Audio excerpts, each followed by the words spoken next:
세계 증시 소식을 빠르게 새벽 배송해드리는 글로벌 증시 시간입니다. 염승환 LH증권 이사와 함께합니다. 안녕하십니까? 네, 안녕하세요.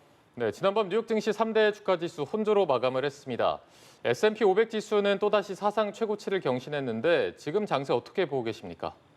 사실 미국 증시가 이제 최근에 좀 이렇게 횡보하는 모습을 계속 보이고 있습니다. 오늘은 이제 나스닥은 조금 빠지고 이제 S&P 500 지수가 좀 오르면서 좀 반전된 그런 모습을 좀 보여주긴 했지만 이게 상승폭과 하락폭이 굉장히 좀 제한적인 상황이고요. 특히 지금 S&P 500 지수 같은 경우는 19거래일째 그냥 방향성이 사실 없다고 보시면 되겠고요. 네.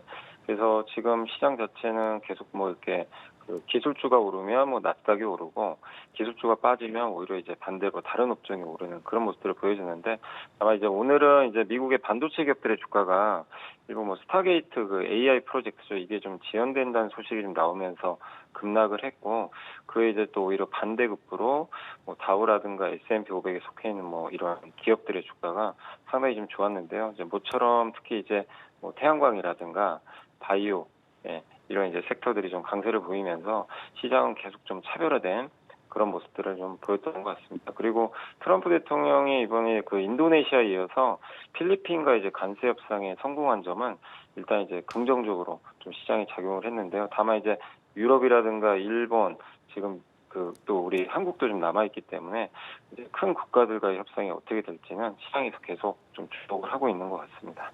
네, 말씀 주신 것처럼 소프트뱅크와 오픈 AI의 5천억 달러 인공지능 프로젝트가 시작 단계에서 어려움을 겪고 있다는 보도가 나오자 관련 주가들이 영향을 받았는데 업종별 등락도 한번 짚어주시죠.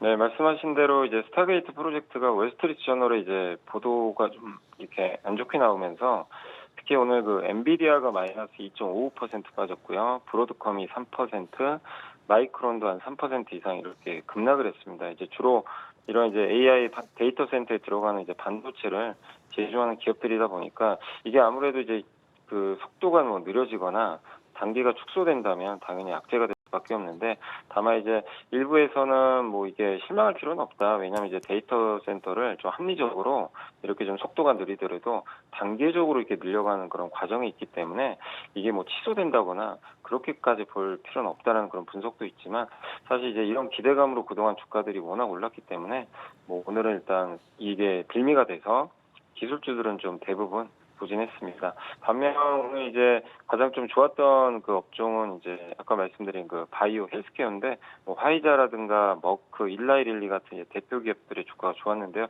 이건 이제 최근에 미국의 10년물 국채 금리가 계속 좀 하락하고 있거든요. 근데 보통 헬스케어 업종 같은 경우는 금리가 떨어질 때 또 수혜를 받기 때문에 이 부분은 좋게 작용했고 그리고 GM이 이제 실적 발표를 했는데 실적은 기대를 넘었습니다. 그렇지만 이제 전년 동기 대비해서 이익이 관세 역풍 때문에 마이너스 31%나 이제 감소했다는 부분 때문에 주가가 마이너스 8%나 급락을 했고요. 또 로키드 마틴 이제 방산주죠.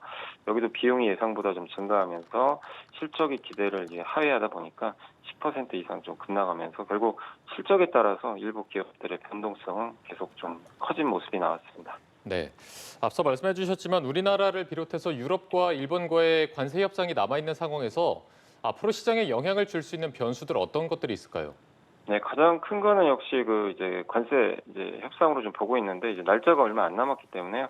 과연 이제 유럽, 뭐 한국, 일본 여기서 어떤 협상이 나올지 그 하우드 러트닉 상무장관 같은 경우는 데드라인을 이제 8월 1일로 좀 이제 언급을 하면서 쉽지 않을 것 같다 이렇게 좀 부정적인 얘기를 했는데 또 그와 그러면서도 덧붙였던 게 뭐 연장할 수도 있다 뭐 이런 언급을 좀 했거든요. 그래서 이게 8월 1일쯤까지 가서 만약에 협상이 잘 안 됐을 때 이제 관건은 트럼프 대통령이 그대로 그냥 관세를 부과할 건지 아니면 이걸 좀 더 유예해 줄 건지 이제 그 부분이 좀 남아 있어서 아직 이제 좀 지켜봐야 될 거는 당긴 것 같고요.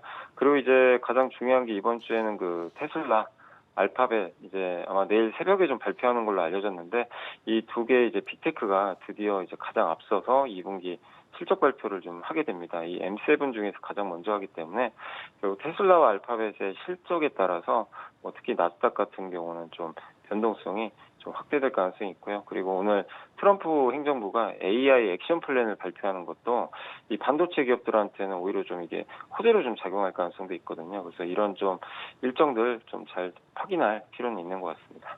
예, 알겠습니다. 세계 증시 소식 알아보는 글로벌 증시 오늘 염승환 LS증권 이사와 함께했습니다. 고맙습니다. 고맙습니다. 네, 감사합니다.